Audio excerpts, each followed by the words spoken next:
Chapter 13 is called Release the Hounds.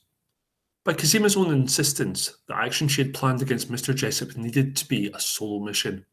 She had first of all ruled out Trevor's involvement. He lived on the Jessup's farm after all, and it was no good making enemies of your neighbours. She excused Chris from taking part due to the heat he'd received after the bakery mission. His mum and dad were still recovering from what had happened. If they caught a whiff of him being involved in something else, it would be very bad news indeed. David did feel a little bit put out when Kazima said she didn't need his help either. I don't care about sitting anything out, he'd protested after Kazima had shared her plans. I'm a committed member of ARC now, and I can't let you do this one on your own. It's too dangerous. Let me come along, please. David surprised himself with his outburst. He still had his reservations about this particular mission, but he also knew that if Kazima was definitely going ahead with it, she would need his support. Kazima studied David for a moment, realising that he would not be backing down. Okay, she said, but you are just a lookout this time round, do you understand? Everything else is left to me. Up until this point, David had always wondered why Kazima and her mum had chosen Elmswood of all places to live. He knew that it was to do with finding work, but why they didn't choose one of the big cities for that purpose, where there was a much bigger selection of jobs on offer, was anyone's guess. As David and Kazima walked towards town that Saturday morning discussing the particulars of their mission, Kazima's connection to Elmswood began to make a lot more sense. My mum's sister and her family have lived in this town for a very long time, Kazima explained. And even though my cousin is 20 and goes to college in the city, he has to stay at home with his auntie and uncle as he can't afford a place of his own. He does dog walking some evenings and weekends to get a bit more money to pay for all his train fares. And that's where we come in. Today we're going to offer to give my cousin a bit of a hand. As they approached the park, they could see that the preparations for next week's town fair had already begun. A task force of about a dozen workers were busily building the skeleton of what would be the big marquee, and a delivery of portable toilets was being manoeuvred to an area close by. The new library seemed to be completely finished and was ready for its grand opening. In the distance, just beyond the climbing frame and swings, David noticed a tall young man being led by half a dozen eager dogs on leads. That's him, Kazima said, noticing him too. Follow me. Kazima broke into a brisk jog to catch up with her cousin. When she got close enough, she gave a loud whistle to get his attention. Hey, Kazi, he smiled, turning to face her. What are you doing up so early? You're usually famous for your lions. At this point, he noticed David, who'd just managed to catch up. And I see you've got company. Anything I should know about? He teased. Don't be so immature, Nadif, she snapped. This is my friend David. We're just out and about getting some exercise. Hey, how's college going? Nadif stared at the ground, suddenly looking quite glum. The studying's not going so great, he sighed. I'm starting to fall quite badly behind. With all the time I'm having to spend earning cash, plus all the travelling I have to do, I've got so little time for my coursework. It's getting really tough. Kazima thought he'd say something along those lines. I'll tell you what, she said. Why don't David and I give you a bit of a hand? I mean, we were out to get a bit of a walk anyway, so we could take these guys with us and give you a chance to catch up with your studying. It really wouldn't be any trouble at all. Nadif thought for a moment. I don't know, he said. The customers might not like it. It's me they've trusted with their pets after all. Your customers would have no need to find out, Kazima said. Come on, what else is family for? Okay, we'll give it a try, Nadif said, handing a bag to David. Here, take these biscuits and poop bags. You'll need them. Meet me back here in an hour, and please don't be late. I need to be on time for dropping them off. Thanks for this. Well, that was a lot simpler than I had imagined, David said once Nadif was safely out of earshot. We're offering to do his work for him and he's still getting paid, smiled Kazima. He was hardly going to say no, was he? Before they left the park, they sorted out the dogs so that they'd be walking 3 each. It was only at that point that David noticed that Brutus was present. Hey, look, your cousin walks Brutus, David informed Kazima.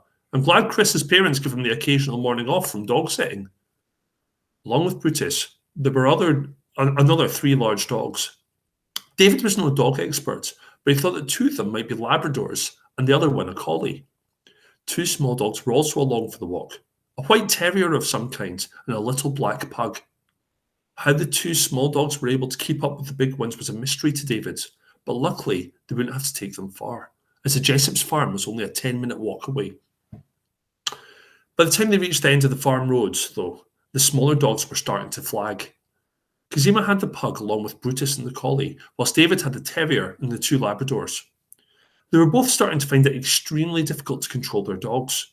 Their right arms pulled behind them as they practically dragged the little dogs along the road, while their left arms were lurched forward as they themselves were being dragged by the big dogs, who were still bursting with energy. Brutus was clearly almost back to full health, so keen and happy to be out walking again. In the distance, they spotted Trevor watching from his cottage window, clearly trying to stifle his laughter as he watched them both stagger up the track. He was able to compose himself enough to mime a round of applause and gives them an encouraging thumbs up. They stopped outside the headquarters. It was from this point onwards that they had agreed that Kazima would go it alone. David clumsily handed over the leads and made his way to his watch point at the side of the building. He could see Mr. Jessop over in the cattle field in the distance, the exact place Trevor had said he'd be at this point in time, returning the animals after their morning milking. The coast was clear for Kazima to approach the farmhouse, which she began to do with as much haste as possible when trying to control 6 dogs who were all trying to pull her in different directions. This was the hardest part of her job, though, and she'd almost done it. She just needed to get to the house, open the door, and let the dogs loose. If it wasn't safe for dogs to be in Mr. Jessop's fields, then they could have fun in his home instead. A quick 3-minute run around would be more than enough to give the Jessops the message loud and clear. When the 3 minutes were up, Kazima would use the biscuits to lure them out again. Job done. David suddenly started to get that horrible, distracting feeling like you get when something's not right, like he'd forgotten to do something or left something behind. He racked his brains frantically to work out what it was. Then it hit him. The biscuits were still in the bag that was slung over his shoulder. "Kazima!" he shouted as she approached the farmhouse door, the smaller dogs yapping as she nudged them inside with her foot to reach the handle. She couldn't hear him. David knew that he needed to get those biscuits to Kazima. He made a quick glance up and down the farm track to make sure nobody was coming, then made a run for it. By this time, Kazima had opened the door and was starting to lead the dogs over the threshold. It was about to begin. David needed to get to Kazima and back to his post as soon as possible to resume his lookout. The last of the dogs were now inside the building, but before there was another chance for David to try and shout for Kazima's attention, he heard the sound of tires and gravel behind him. Without time to give his actions any thought, David darted to his left where he found himself level with the Hargreaves' small garden. He entered a shed which had been left unlocked and waited for the car to pass. Meanwhile, in the farmhouse, all 6 dogs had been released from their leads. The 2 Labradors, who were delighted to finally have a chance to run free, wasted no time exploring the house. They bounded through the sitting room, the kitchen, and up and down the stairs, leaving a trail of muddy footprints wherever they went. The collie went straight for the fridge, which she managed to prise open with her snout, and proceeded to help herself to its contents, which included some steak sausages Mrs. Jessop had planned to cook for dinner. The 2 small dogs, exhausted from their walk, lazily slumped on the sofa and instantly looked as if they were about to fall asleep among the quilts and cushions. Finally, Brutus, who had initially shown a bit of caution in these unfamiliar surroundings, seemed to be spurred on by the energetic Labradors. He too began running around the farmhouse and took great pleasure in jumping on and off the beds in the master bedroom. Whether or not it was all the excitement that made him do it, or perhaps it was a side effect of his medication, but Brutus suddenly could contain himself no longer. Straining over Mr. Jessop's pillow, he did what dogs often do when they go out for walks. From a distance, the way Brutus's little gift sat there by the floral bedspread, it almost looked like the complimentary chocolates you might find on your pillow in romantic hotels. From her space by the front door, Kazima smiled. The dogs were in their element, and they had very much left their mark on the Jessop's home. She had done all she needed to do. She patted her jacket and searched the biscuits, ready to call the dogs back, and then the realization dawned that David still had them. She spun round to open the front door so she could signal for them, but when she pushed the door open, a figure was blocking her path. "What on earth do you think you're doing?" barked Mrs. Jessup. Back in the Hargreaves shed, David was frantically worried. He could tell by the sound of the car growing louder and louder that it must have stopped at the farmhouse, and he was completely helpless to do anything about it. If only he had listened to Kazima in the first place. If she had been by herself, she would be the one with the biscuits and the ability to make a quick escape. But no, he had to be the brave hero, and yet again he had ruined everything. As he sat wallowing in his misery, there was a sudden knock on the shed door, and before he really had time to work out who it might be, Trevor burst in and closed the door behind him. "I saw you from the back window," Trevor panted, struggling to catch his breath.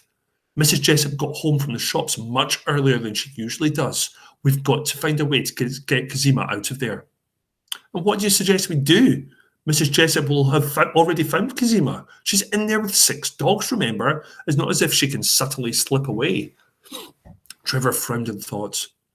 "I'm the Jessup's neighbour," he eventually said. "What if I go over there and make out that Kazima was meant to be visiting me, but went to the wrong house by a mistake?" "I don't see Mrs. Jessup buying it," David said, "but it's the only chance we've got. I'll come too. We need to be quick." The boys slammed the shed door behind them and started sprinting across Trevor's garden. When they reached the farm track, the noise of another car approaching made them stop dead in their tracks. As they turned towards the sounds, the sight that faced them made them realise that Kazima was in serious trouble. Speeding up the farm road towards them came a police van with red and blue flashing lights.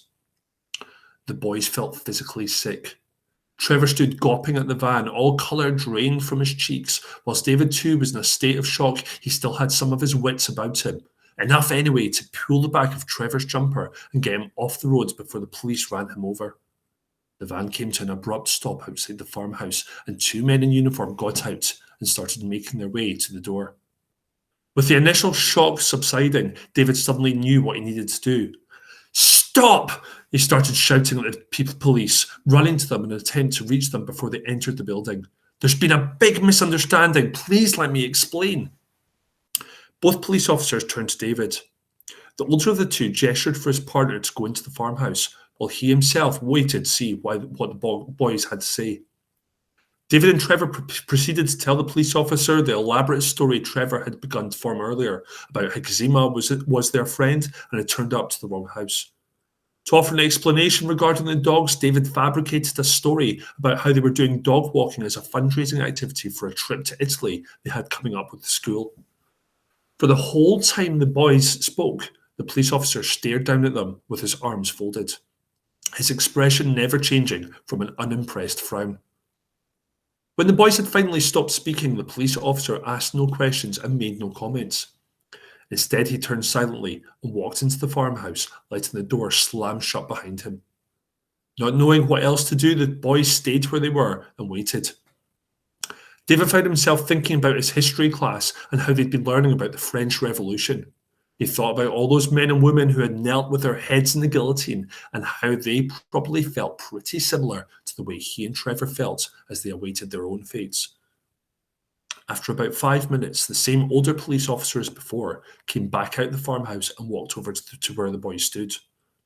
"I have a good mind to take you down to the station too," he snarled. "You do realise lying to the police is a crime.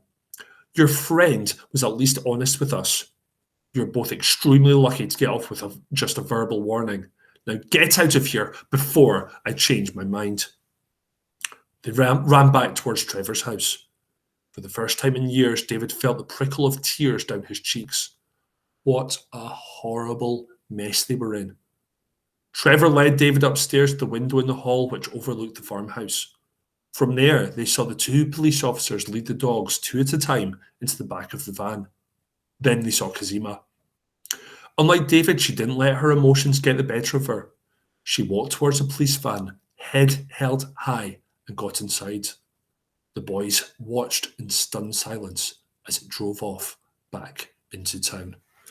Oh dear, well, we'll find out what happens to Kazima next time with chapter 14. Thank you very much for listening. I will see you again soon. Bye.